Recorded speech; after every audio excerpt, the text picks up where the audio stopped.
So if we select the high poly, hold control, select the low poly, we're ready to bake. I'm going to bake all.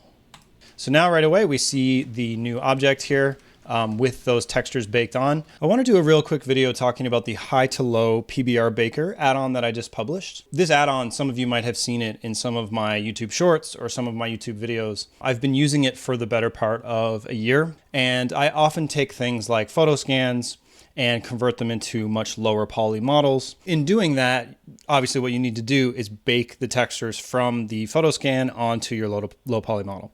So this is notoriously kind of annoying in Blender, and this add-on is basically a one-click solution.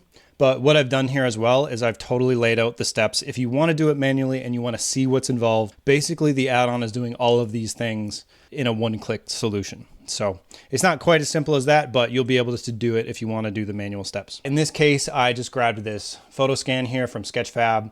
And typically these things are, very high poly count. So 130,000 triangles. Maybe with something like Nanite, you could use it in a game. But remember that even if it works well at runtime, you're still blowing up the file size of your game. And we want to try to get away from that as much as we can. In the add-on, when you download it, of course, you get the add-on, but you also have this sample file that shows you on the right. We have the original photo scan with 131,000 triangles, and we can see it with its textures and shininess and stuff. And this is the one I've baked on the left. And of course, this is much lower poly. So my method of modeling was really, really quick here. I didn't spend a lot of time on it. You can see it's kind of a mix of hard shapes with some auto smooth on in certain places, as well as some kind of blobby shapes. Sometimes I use subdivision surface or different modeling techniques. And in the net effect, as long as the shape that you're making kind of adheres well to the original mesh, it'll work well.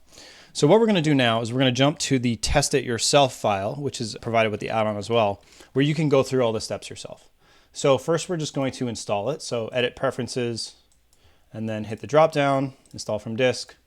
And you should get a zip file, high-low pbrbaker.zip. We double click that, it gets enabled.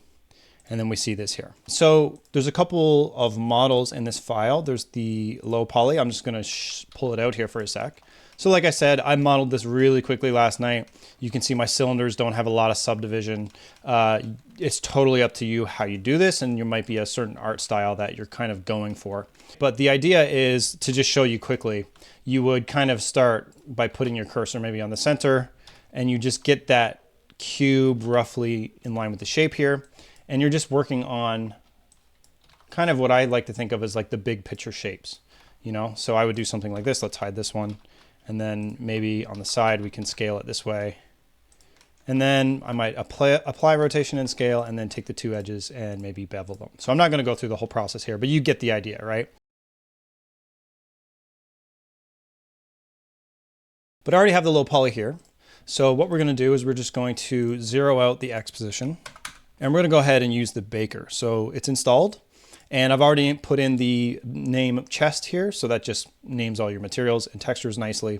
And the resolution I'm going to go with is 1K, margin of 4, and I set the extrusion to 0.05. I believe the default is 0.01. So if we select the high poly, hold control, select the low poly, we're ready to bake.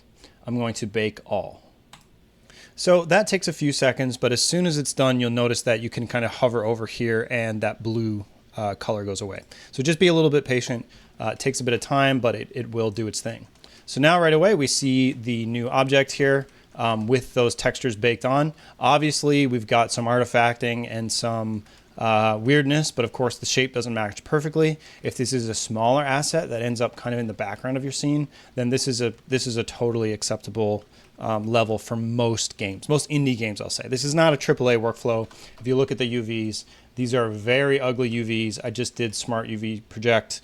This is a workflow that prioritizes speed over quality. And I would encourage you to just think about, like, if I need a quick asset in the background, maybe this is a good way to use that. All right, so what else can we see? It added this material. So this material wasn't here before. So we see bake material underscore chest. And if we go into the shading, it automatically put in all of your nodes. And in fact, if you need to bake it again, you can just rebake it.